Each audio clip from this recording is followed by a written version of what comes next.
আলোচনা করার এবং শোনার সুন্দর একটি পরিবেশে বসার তৌফিক দান করলেন। রব্বুল আলামিনের দরবারে শুকরিয়া আদায় করছি, সকলে বলছি আলহামদুলিল্লাহ।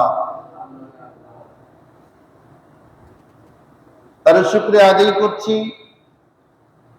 যে মহান রব্বুল আলামিন অসংখ্য অগণিত মানুষদের ভিতর থেকে বেছে নিয়ে কোরআনে কারীম থেকে দিক নির্দেশনামূলক কিছু কথা আলোচনা শোনা এবং আলোচনার পরিবেশে যথাসময় আমাদের বসার জন্য কবুল করলেন। রব্বুল আলামিনের দরবারে শুকরিয়া আদায় করছি, আবারও বলছি আলহামদুলিল্লাহ। আজকের আলোচনার বিষয় হলো সূরাতুল মুলক থেকে। এই সূরাটি নাজিল হয়েছিল মক্কায়। সূরাটি এমন একটি সময় নাজিল হয়েছিল যেই সময় শয়তানি রাজত্ব, শয়তানদের আক্রমণ, শয়তানরা আল্লাহ রাব্বুল আলামিনের অস্তিত্ব নিয়ে সকল সময়ের জন্য তারা বিভিন্ন পর্যায়ের সমালোচনা করে বেড়াত। কেউ কেউ এমন মনে করত যে পৃথিবীর মূল মালিকই হলো আমি একা। এমন একটি সময় এসে আল্লাহ রাব্বুল আলামিন এই সূরা নাজিল করে আল্লাহর অস্তিত্ব একটি বোঝাতে যাচ্ছিলেন, বলতে চাইলেন। কিছু মানুষ পৃথিবীতে এখনো আছে, দেখবেন নিজের ভুলটা খুঁজে পায় না, আল্লাহর ভুল পর্যন্ত ধরতে চায়। এমন একটি লোক, বিশেষজ্ঞ বুদ্ধিজীবী আমাদের মাঝেও কিন্তু এমন আছে। উনি যাওয়ার সময় ভাবছে যে আহারে আল্লাহ সবকিছু ঠিকই করেছেন, সব ঠিক আছে, এই জায়গায় জায়গায় এই যে ভুলগুলা, এটা আল্লাহ শুধরানো দরকার। এই চিন্তা করতে করতে যাচ্ছে। মাঠের মধ্যে যাওয়ার সময় দেখছে লতার গাছে, তরমুজের গাছে লতারের মধ্যে তরমুজ ধরে আছে, মিষ্টি কুমড়া ধরে আছে। উনি তখন ভাবলেন, এই যে আমি বললাম আল্লাহর যে ভুল, এটাই হলো একটা বড় মারাত্মক ভুল। এই গাছে এই তরমুজ বা কুমড়া এটা যদি ধরে, এই গাছ সোজা হয়ে দাঁড়াবে কিভাবে? এরকম একটি একটি করে যাচ্ছে। যেতে যেতে সে ক্লান্ত অবস্থায় বট গাছের নিচে বসে বিশ্রাম নিতে গিয়ে ঘুমিয়ে পড়ছে। হঠাৎ করে নাকের উপরে একটা বটের ফল পড়ছে। পড়ার পরে ঘুম ভেঙে চিন্তা করলো, আলহামদুলিল্লাহ, যে আল্লাহ রাব্বুল আলামিন যদি এই বট গাছে যেই দৃশ্য দেখলাম, তরমুজ এবং মিষ্টি কুমড়া, এমন ফল যদি এই গাছে থাকতো, তাহলে আজকে আমার মতো মানুষকে খুঁজে পাওয়া যেত না। অতএব আল্লাহ যেটা করেন, আল্লাহ শুকরিয়া, আমার নিজের ভুল আমি নিজে ধরতে পেরেছি। আল্লাহ যেটা করেছেন, আল্লাহর কুদরতের মধ্যে কোনো ভুল নেই, কোনো সন্দেহ নেই। আলহামদুলিল্লাহ। আমাদের দেশেও আমরা যখন আল্লাহর ভুল ধরতে থাকি, আল্লাহর অস্তিত্ব নিয়ে কথা বলতে থাকি, যতক্ষণ পর্যন্ত সিঙ্গাপুর না যায় ততক্ষণ পর্যন্ত ভুল ধরেই থাকে। যখনই সিঙ্গাপুরে গিয়ে অক্সিজেন নিতে থাকে, সিঙ্গাপুরে গিয়ে যখন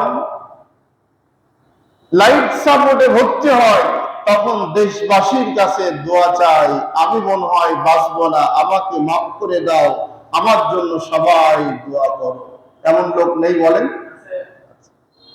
এই জন্য আল্লাহ রাব্বুল আলামিনের অস্তিত্ব বোঝানোর জন্য এই সূরার মধ্যে কাফিরদের সান্ত্বনা দিয়েছেন, দুনিয়াবাসীকে সান্ত্বনা দিয়েছেন। আমি আলোচনার শুরুতে আবারও বলি, আমাদের মধ্যে জাতীয় বুদ্ধিজীবী যারা আছেন, বিভিন্ন সময় বুদ্ধির আরোপ নিয়ে বসেন, তারা সংশোধন হয়ে যান। এর চাইতে অনেক বড় বড় বুদ্ধিওয়ালারা পৃথিবীর থেকে চলে গিয়েছেন, আর ফিরে আসার কোনো সুযোগ পান নাই। আমরাও কোন সময় চলে যাব আল্লাহ রাব্বুল আলামিন তিনি ভালো জানেন, কিন্তু আল্লাহর নৈকট্য লাভ করে যেন যেতে পারি, আল্লাহ যেন তৌফিক দান করে, আমরা সকলে বলি আমিন। সম্মানিত উপস্থিতি, এই সূরাটির নাম হলো সূরাতুল মুলক। তাবারাকাল্লাযী বিয়াদিহিল মুলক। মুলক শব্দের অর্থ হলো রাজত্ব। মুলক শব্দের অর্থ কি বলেন? রাজত্ব। এই রাজত্ব আল্লাহ রাব্বুল আলামিন বলতেছেন, এই রাজত্ব শুধুমাত্র একমাত্র আল্লাহর হাতেই রয়েছে, আল্লাহ রাব্বুল আলামিনের কাছেই রয়েছে। এই রাজত্বের মালিক পৃথিবীতে কাউকে আমি দিই নাই।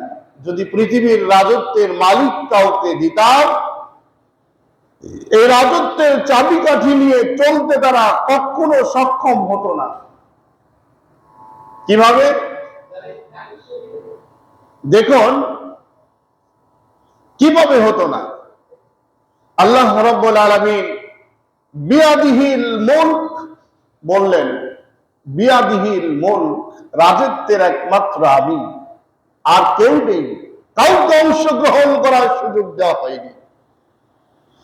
পৃথিবীতে যুগে যুগে অনেক রাজা বাদশাহ আসছে, এখনো যারা আছে ছোট্ট পিপিলিকা হয়ে উনি এমন বিয়াদিহিল মুলক, রাজত্বের মালিক নিয়ে আল্লাহর সাথে অহংকার করে ওনারা বলে, আমাদের আমাদের যতদিন খুশি ততদিন থাকবো, আমরা যেভাবে খুশি সেভাবেই চলবো, আমাদের উপরে রাজত্ব করার আর কেউ নেই। বলে না বলেন এই জাতীয় কিছু মানুষ? আল্লাহ বলছেন,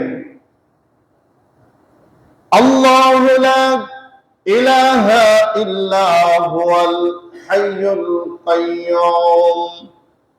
আল্লাহ রাব্বুল আলামিন বলেন, লা তাখুযুহু সিনাতু ওয়ালা নাওম।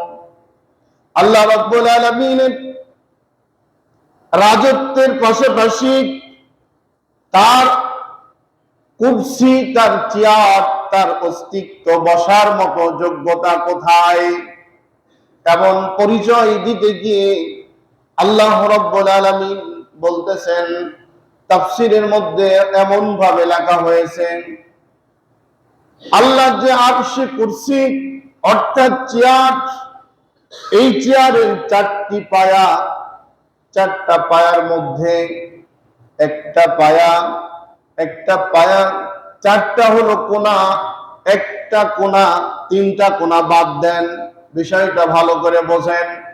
একটা চেয়ারের চারটা পায়া, তিনটা বাদ, একটা পায়া আপনি নেন, একটা পায়ার আবার চারটা কোনা, এই চারটা কোনা বাদ দিয়ে, তিনটা কোনা বাদ দিয়ে একটা কোনা রাখুন। একটা কোনা আল্লাহ রাব্বুল আলামিন বলেন, একটা কোনা রাখার জন্য, একটা কোনা ধোয়ার জন্য এমন পৃথিবীর মতো ৪২টা পৃথিবী ওই কোনা রাখার জন্য দরকার। সুবহানাল্লাহ, আল্লাহু আকবার। কয়টা? একটা কোনা রাখার জন্য কয়টা পৃথিবী লাগবে বলেন? আল্লাহ রাব্বুল আলামিন বললেন, বিয়াদিহিল মুলক, আমি কেন রাজত্বের মালিক?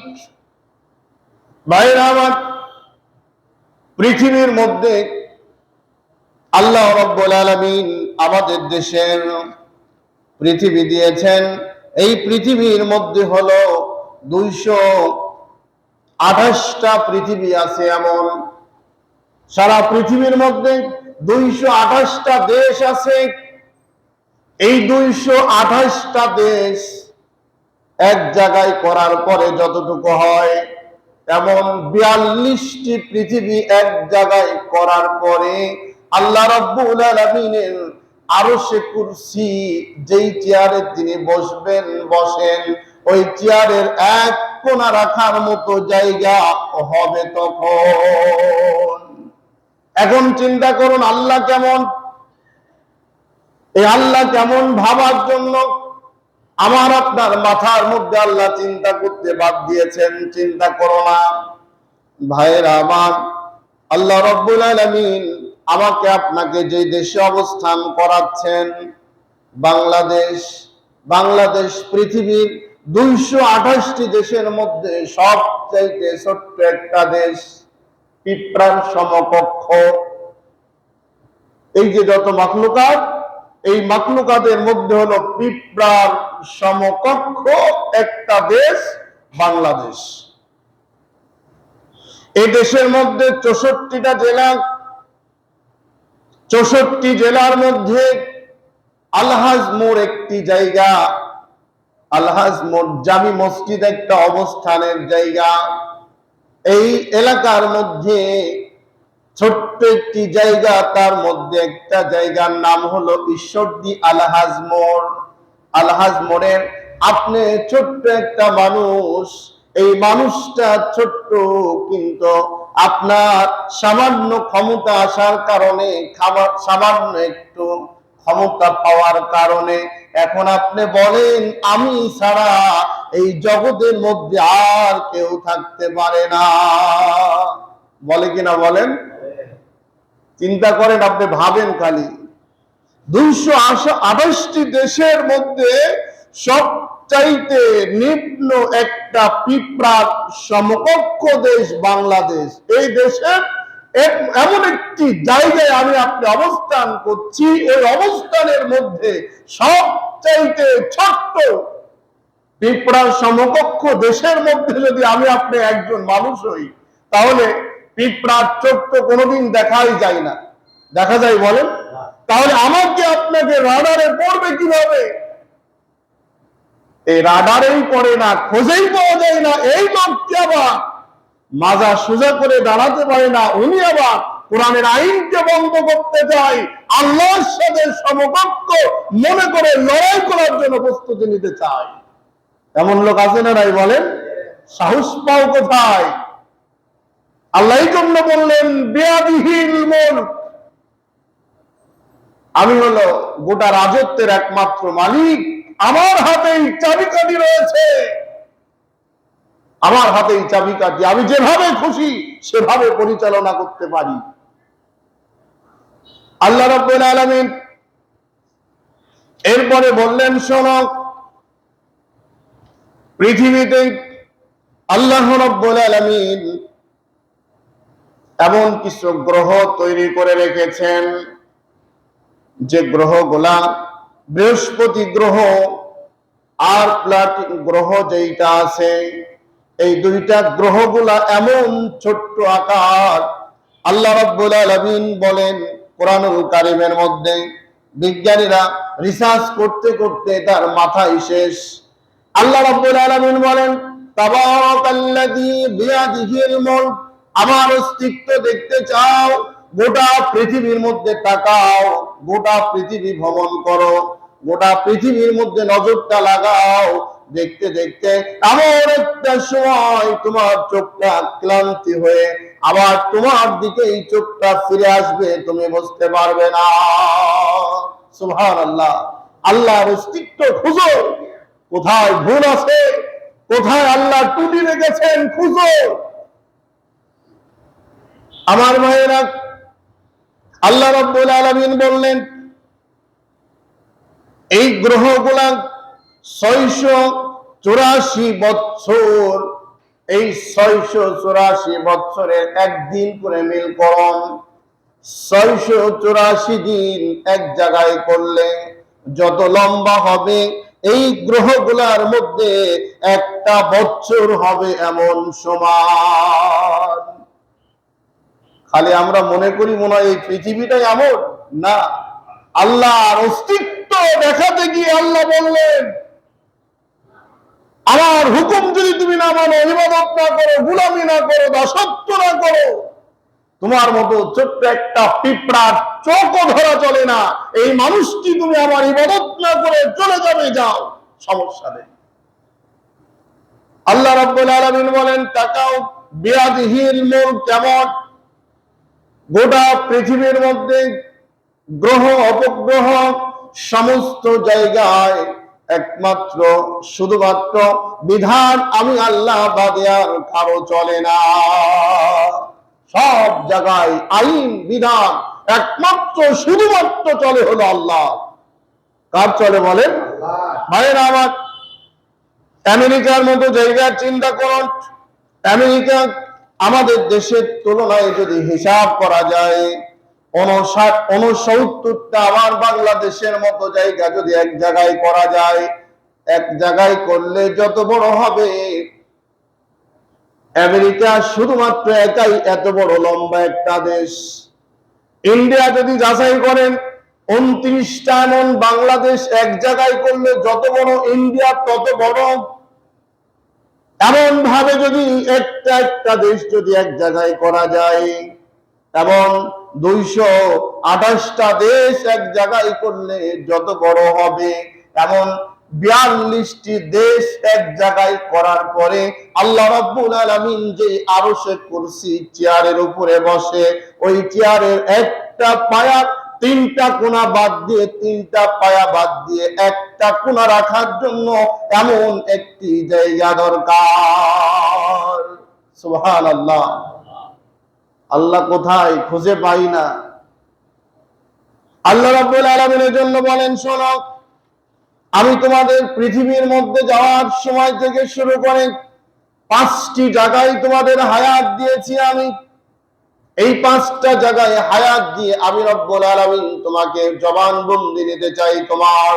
তোমার পরীক্ষা, তোমার থেকে আমি অস্তিত্ব জানতে চাই, আমি আল্লাহর পরিচয় তোমার থেকে আমি জানতে চাই। এই জানার জন্য বান্দা, প্রত্যেকটা বান্দাকে আমি 5টা জায়গার হায়াত দিয়েছি। কয়টা জায়গায় বলেন? এই 5টা জায়গার মধ্যে হলো প্রথম নাম্বার জায়গা রূহ জগৎ। সমস্ত মানুষগুলা রূহ জগতে যখন ছিলাম, সমস্ত মানুষদেরকে টার্গেট করে আল্লাহ রাব্বুল আলামিন বললেন, আলাস্তু বিরাব্বিকুম, হে রূহ জগতের লোকেরা, ওটা একটা পৃথিবী, একটা জগৎ। এই রূহ জগতের লোকেরা, তোমরা সমস্ত মানুষ, তোমরা বলো আমি আল্লাহর গোলামি তোমরা করবে নাকি, হুকুম মানবে নাকি, আমার দাসত্ব করবে নাকি, আমার আইন তোমরা মেনে চলবে নাকি, আমার সাথে অন্য কোন ব্যক্তিকে আবার অংশীদারিত্ব করবে নাকি, বলো। বিয়াদিহিল মুলক। আল্লাহ রাব্বুল আলামিন প্রশ্নের জবাবে আমরা সমস্ত মানুষগুলা এসে বলেছিলাম, ক্বালু বালা, নিশ্চয়। আল্লাহ রাব্বুল আলামিনকে প্রশ্নের জবাবে বলেছিলাম, আল্লাহ গো, অবশ্যই অবশ্যই আমি বিশ্বাস করি একমাত্র বিয়াদিহিল মুলক, এই মালিক তুমি ছাড়া কেউ নাই, কেউ নাই। আল্লাহ স্বীকৃতি নিলেন। নেওয়ার পরে আবার আরেক জায়গায় আল্লাহ বললেন, বান্দা বলো, কুল হুয়াল্লাহু আহাদ, আল্লাহুস সামাদ, লাম ইয়ালিদ ওয়া লাম ইউলাদ ওয়া লাম ইয়াকুল লাহু কুফুয়ান আহাদ। আল্লাহু আকবার। এই সূরাটার এত মর্যাদা কেন? 3 বার পড়লে 1 খতম কোরআন তেলাওয়াতের সওয়াব আল্লাহ দিবেন কেন? এই সূরা ইখলাস যদি পড়া যায়, আমরা দোয়ার আগে বলি সূরা ফাতিহা পড়েন, 3 বার সূরা ইখলাস পড়েন, কেন বলি? 3 বার যদি সূরা ইখলাস পড়ে, একবার কোরআন খতম করলে যে সওয়াব হয়, আল্লাহ রাব্বুল আলামিন ওই পরিমাণ সওয়াব তার আমলনামায় দিয়ে দেয়। সুবহানাল্লাহ। আল্লাহ রাব্বুল আলামিন বলেন, শোনো, কুল হুয়াল্লাহু আহাদ, তুমি বলো একমাত্র আমার মালিক, একমাত্র আল্লাহ, একমাত্র আমার স্রষ্টা ব্যতীত আর কোন স্রষ্টা নাই। আছে নাকি বলেন? আল্লাহ বাদে আর কেউ আছে নাকি? আছে, তার প্রমাণ হবে একটু পরে। আল্লাহ বললেন, রূহ জগতে যখন তোমরা ছিলে, আর সমস্ত রুহুরা একমাত্র সাক্ষী দিয়ে চলে আসলেন। 2 নাম্বার জগৎটা হলো মার পেট, সেই জায়গায় রাখার জন্য আমি রব্বুল আলামিন 10 থেকে 10 মাস 10 দিন পর্যন্ত নির্দিষ্ট করে দিয়েছি। কম বেশি হতেই পারে, কিন্তু 10 মাস 10 দিন সেখানে থাকবে, তারপরে অটোভাবে বেরিয়ে আসবে। যুগের আবর্তনে এমন কায়দায় চলে আসছে এখন। আল্লাহ রাব্বুল আলামিন বললেন, মার পেটের মধ্যে যখন থাকবা, রূহ জগতে যখন আমি আপনি ছিলাম, সেখান থেকে আসার জন্য পৃথিবীর কোন মানুষ কোনদিন সহযোগিতা করেছিল নাকি? বলেন, করছিল? বলেন, সবাই বলেন, কেউ করে নাই। আমরা কি জানতাম যে রূহ জগৎ থেকে পৃথিবীতে আমরা আসবো? জানতাম? বলেন, চিন্তামও না। আল্লাহ রাব্বুল আলামিন বললেন, ঠিক তেমন মার পেটের মধ্যে যখন তোমরা ছিলা, তুমি জানতে না, চিনতে না, ভাবনাও করতে পারো নাই, তোমাকে নিয়ে কেউ কল্পনাও করে নাই। নির্দিষ্ট সময় যখন আমি রূহ জগৎ থেকে পৃথিবীতে পাঠিয়েছি, মার পেটের মধ্যে থেকে আমি তেমন নির্দিষ্ট সময় হওয়ার সাথে সাথে আমি রব্বুল আলামিন তোমাকে আবার আরেকটা গ্রহের মধ্যে পাঠিয়ে দেব, আরেকটা পৃথিবীতে পাঠিয়ে দিব, আরেকটা জায়গায় দিয়ে দেব। তুমি চিন্তা করো না, অটোভাবে চলে যাবে। কিন্তু ভাইরা আমার, কোরআনের পক্ষে না থাকার কারণে, ইসলাম ভালো না বোঝার কারণে, অটোভাবে বিভিন্ন কালচার গ্রহণ করে আমরা এখন মার পেটের মধ্যে থাকার সময় দায়িত্ব নিয়েছেন শুধুমাত্র আল্লাহ। এখানে কোনো হাত কারো দেওয়া হয় নাই। 10 মাস 10 দিন হতে দেরি, বারবার ডাক্তারের কাছে যাওয়ার কারণে, খোঁজ খবর রাখার কারণে আল্লাহ চাইতে বেশি খোঁজ খবর রাখা শুরু করলো হলো ডাক্তার। ঠিক না? বলেন, আল্লাহ মনে হচ্ছে যেন পেটের মধ্যে দিয়ে আর এক বিপদে পড়লেন। কেউ কেউ প্রতি মাসে যায়, কেউ 3 মাসে তো অবশ্যই আলট্রাসাউন্ড করাই লাগবে। কি অবস্থা হয়ে যায়! ডাক্তার এবার অনেক সময় বলল, পেটের মধ্যে পানি শুকিয়ে যাওয়ার কারণে সিজার যদি না করা যায় সন্তানকে বাঁচানো সম্ভব। বলে কিনা? বলেন। এবার মেয়ের মা তো টেনশন পড়ে গেল। সবচেয়ে বেশি উৎসাহিত করে এই সিজার করার জন্য মেয়ের মা, এরপরে অন্যান্যরা। কারণ মেয়ে যখন একটু কান্না শুরু করে, যন্ত্রণা শুরু করে, মা সহ্য না করতে পেরে বলে, আমার কিচ্ছু দরকার নাই, আগে আমার মেয়েকে একটু কুরবানি করো।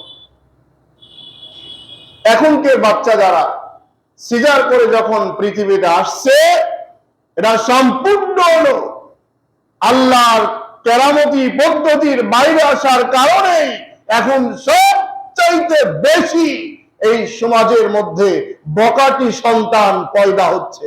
ঠিক কিনা? বলেন।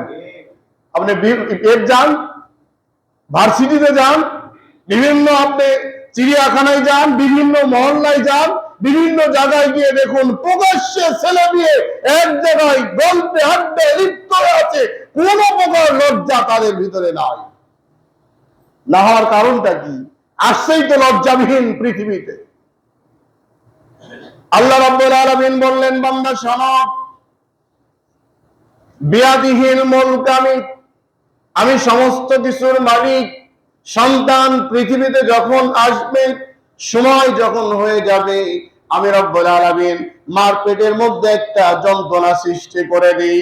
যন্ত্রণা যখন 1 বার 2 বার 3 বার শুরু হয়ে যায়, সন্তানটা মজবুত ভাবে ওই জোড়া লাড়ির উপরে যখন লাথি মারা শুরু করে দেয়, 1 বার 2 বার নয়, বারবার লাথি মারতে মারতে, একটা ঝাঁকি দিতে দিতে আমি রব্বুল আলামিন অটোমেটিক ভাবে মার যেই জোড়া লাড়িটার মধ্যে ছিল, যেই দিক দিয়ে সন্তানটা প্রসাব করবে, পৃথিবীতে আসবে, ওই মুখটা আমি রব্বুল আলামিন অটোভাবেই খুলে দিয়ে দিই। সুবহানাল্লাহ। মা, হাদিস শরীফের মধ্যে বলছে, মা যখন সন্তান প্রসাব করবে, যন্ত্রণা, এক একটা যন্ত্রণার বিনিময় এক একটা শহীদের মর্যাদার সমকক্ষ সব আল্লাহ রাব্বুল আলামিন তার আমলনামায় দিয়ে দেয়। সুবহানাল্লাহ। মা 10 মাস 10 দিন সন্তানকে পেটের মধ্যে রাখার কারণে এই 10 মাস 10 দিন রোজা করলে যে সওয়াব হয়, ওই সব সম পরিমাণ সওয়াব আল্লাহ রাব্বুল আলামিন তার আমলনামায় দিয়ে দেয়। সুবহানাল্লাহ। সেখানে আমরা বললাম যে না, সন্তান আসুক না, এখন 7 মাসের সন্তান পৃথিবীতে আসে। আমার ভাইয়েরা, আল্লাহর উপরে যখন আমরা হাতটা যখন আগায় দিই, আল্লাহ রাব্বুল আলামিন বলেন, বান্দা বিপদ তোমাদের উপরে অটোমেটিক ভাবে চলে আসবে। পৃথিবীতে সারা পৃথিবী ব্যাপী বর্তমান যে বিপদ চলছে, ঝুঁকি চলছে, সারা পৃথিবীর মধ্যে যে গজব চলছে, এই গজবটা অন্য কোনো কারণে নয়, এই গজবটা শুধুমাত্র আমার আপনার কারণে তৈরি হয়ে যায়। আমি আপনি যা করেছি তার প্রতিফল আমাকে আপনাকে নিতেই হবে, আজ হোক কাল হোক, এই রেজাল্ট দুনিয়ায় থাকাকালীন পেতেই হবে আপনাকে। হচ্ছেই তাই। আল্লাহ রাব্বুল আলামিন বললেন 2 নাম্বার গেল, এবার 3 নাম্বার হায়াত হলো। পৃথিবীতে আসলেন, পৃথিবীতে আসার কারণে আল্লাহ রাব্বুল আলামিন বললেন, তাবারাকাল্লাযী বিয়াদিহিল মুলক। ও বান্দা, তুমি জানো, ভালো করে বসে নাও, পৃথিবীর মধ্যে যা কিছু যেখানে যে অবস্থায় তুমি দেখবা, তুমি নিশ্চিত মনে করবা এমন কোন জায়গা আমি আল্লাহর রাজত্বের বাইরে ছাড়া, ভিতরে ছাড়া বাইরে নাই। যা কিছু আছে পৃথিবীর মধ্যে সব কিছু হলো কার রাজত্ব বলেন? আল্লাহর রাজত্বে বসে আপনার অস্তিত্ব, বিধান, আইন পরিচালনা করে আল্লাহর আইনকে আপনি দাবিয়ে দেন কিভাবে? আজকে দেখুন, 69টি দেশের সমকক্ষ বাংলাদেশের মতো বড় যদি হয় আমেরিকা, এই আমেরিকার মধ্যে কি কোরআনের আইন আছে বলেন? 29টা বাংলাদেশের সমান লম্বা একটি দেশ ভারত, সেখানে কি কোরআনের আইন আছে বলেন? ছোট্ট, সব চাইতে একটা পিঁপড়া চাইতে ছোট্ট দেশ বাংলাদেশ, এই বাংলাদেশের মানুষদের মধ্যে কি কোরআনের আইন আছে বলেন? না থাকার কারণে প্রতিফল আমরা নিজেরা কিন্তু পাচ্ছি। কারণ আল্লাহ বললেন, বিয়াদিহিল মুলক, আমার অস্তিত্ব নিয়ে যখন লাফালাফি করবা, আল্লাহ রাব্বুল আলামিন আর এক জায়গায় বলেন, এই পৃথিবীতে অহংকার একমাত্র আমি করব। অহংকার হলো আমার চাদর। আমার চাদর নিয়ে যারা টানাটানি করে, লম্বা করতে চায়, আমি রব্বুল আলামিন ওই জাতিকে কোনো সময় ছেড়ে দিই না। ওই জাতির উপরে মহা বিপদ চাপিয়ে আমি রব্বুল আলামিন তাদেরকে শিক্ষা দিতে যাই। তোমরা শিক্ষা নাও। সম্মানিত উপস্থিতি, আমাদের ছোট্ট একটা দেশ বাংলাদেশ, এই বাংলাদেশের মধ্যে পৃথিবীর অনেক দেশে হিসাব করতে গেলে দেখা যায় জনসংখ্যার দিক দিয়ে আমরা অনেক আগায় আছি, অনেক বেশি। একটা দেশ যদি হয় পিঁপড়ার সমকক্ষ, ওই দেশের মানুষটা কত বড় হতে পারে? সেই ছোট্ট একটা মানুষ, উনি আবার কোনো সময় দেখবেন একটু ক্ষমতা পাওয়ার কারণে কোরআনের শাসনকে বন্ধ করতে চাই, কোরআনের আলোচনা বন্ধ করতে চাই, তাফসীর মাহফিল বন্ধ করতে চাই। আবার ওনার অহংকারে ভালো মানুষগুলা ঘর ছেড়ে জঙ্গলে গিয়ে শুয়ে থাকতে হয়। আছে না নাই বলেন? কত ক্ষমতার মালিক তুমি? আল্লাহ বললেন, আমি যে চেয়ারে বসি, এই চেয়ারটা যদি এমন হয়, তাহলে চেয়ারে যিনি বসেন ওই রব্বুল আলামিন তিনি কেমন হতে পারে? সুবহানাল্লাহ বলেন। আমার ভাইয়েরা, ইমামে আজম তাকে প্রশ্ন করলেন 2 জন ব্যক্তি, একজন হলো ইহুদি, আরেকজন হলো আপনার খ্রিস্টান। 2 জন বললেন, আজকে দেখি তোমাকে বোকা বানানো যায় কিনা। পৃথিবীর সব জায়গার মালিক যখন তোমার আল্লাহ, তাহলে তুমি বলো আল্লাহর আগে কে ছিল? প্রত্যেকটা জায়গায় আগে তো কেউ না কেউ ছিল, আছেই। তুমি বলো আল্লাহর আগে কে ছিল, তুমি বলো। অনেক প্রশ্নগুলা করলেন, সমস্ত প্রশ্নগুলা নীরবে শুনলেন। শোনার পরে বললেন, ঠিক আছে, দুইজন আমার কাছে আগায় আসো।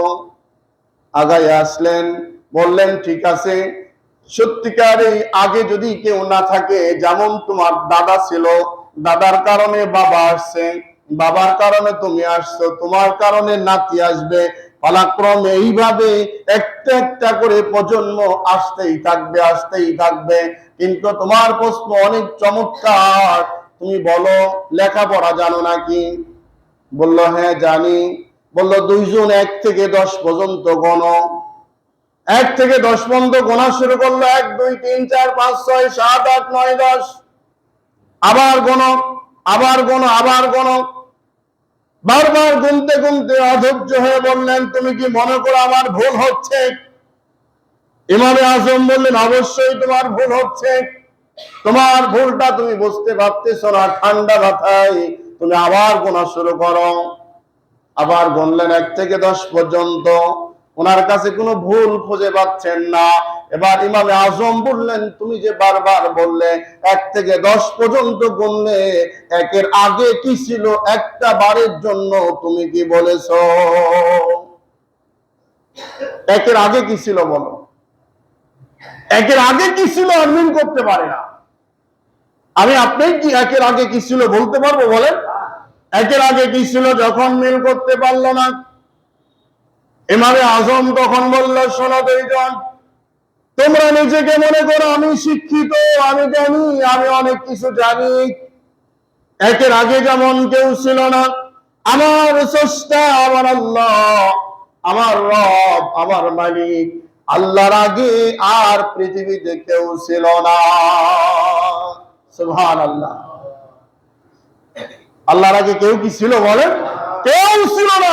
আগামীতে আসবে এমন কি চিন্তা করা যায় বলেন? নাই। কারণ 228টা দেশ এক জায়গায় করলে যেমনটি হয়, এমনটি 42টা দেশ এক জায়গায় করলে, দেশ তো না পৃথিবী, 228টি পৃথিবী এক জায়গায় করলে, এমন 42টি পৃথিবী এক জায়গায় করলে আল্লাহ রাব্বুল আলামিন যেই চেয়ারে বসবেন, ওই চেয়ারের 3টা পায়া বাদ দিয়ে একটা পায়া রেখে, ওই একটা পায়া 4টা কোণা, 3 কোণা বাদ দিয়ে 1 কোণা রাখতে হলে এমন একটি জায়গা দরকার। সুবহানাল্লাহ। তাহলে আল্লাহর অস্তিত্ব, আল্লাহর পরিচয়, আল্লাহর বৌদ্ধ কত বড় তাহলে। সুবহানাল্লাহ।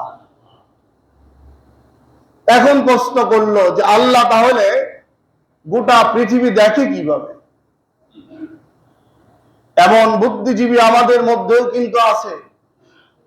ঈদের নামাজ পড়ে কিনা সন্দেহ, জানাজার নামাজ করতে গেলে ফেল করে, আস্তে আস্তে নামাজ শেষ। জুম্মার নামাজের তো খুতবাই পায় না, এমন মুসল্লি আছে না নাই বলেন? আর বেটা উনি বসলে উনি তখন আলেম ওলামার তো সাবজেক্ট মনেই করে না, আল্লাহ পর্যন্ত ঠেকায় দিয়ে বলে কাজটা কিন্তু এমন ঠিক করে নাই। নাউজুবিল্লাহ, কাজটা ঠিক করে নাই। এই যে বুদ্ধিজীবীরা, এই বুদ্ধিজীবীদের আল্লাহ রাব্বুল আলামিন বলতেছেন, বিয়াদিহিল মুলক, সবকিছুর যে মালিক আমি আল্লাহ। এই মালিক আমি আল্লাহ, আমার অস্তিত্ব, আমার পরিচয়, আমার সম্পর্কে জানতে হলে তোমার চিন্তা করার দরকার নাই যে সারা পৃথিবী আল্লাহ কিভাবে দেখে। আল্লাহ দেখা লাগে না। আল্লাহ রাব্বুল আলামিন বলেন, আলিমুল গায়বি ওয়াস শাহাদা, গোটা পৃথিবীটা আল্লাহ রাব্বুল আলামিনের ইলমের মধ্যে ঢোকানো রয়েছে। সুবহানাল্লাহ। ইলম বুঝেন তো, জ্ঞানের মধ্যে ঢুকানো আছে, জ্ঞান। এই যে মসজিদটা যখন বানালেন যারা, এই মসজিদের 4টা কোণা আছে, এটা জানে নাকি তারা বলেন? জানে কিনা বলেন?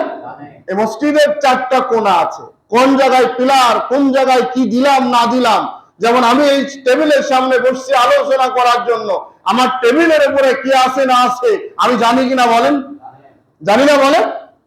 ঠিক সব জিনিসগুলা যেমন জানি, গোটা পৃথিবীটা আল্লাহ রাব্বুল আলামিনের সামনে এমন ভাবে সাজানো রয়েছে, আল্লাহ এলেমের বাইরে কিচ্ছু নাই, কিচ্ছু থাকার দরকারও নাই। আর বেটা চিন্তা করে যে আল্লাহ কি দেখতে পায়? আল্লাহ দেখতে পায় না।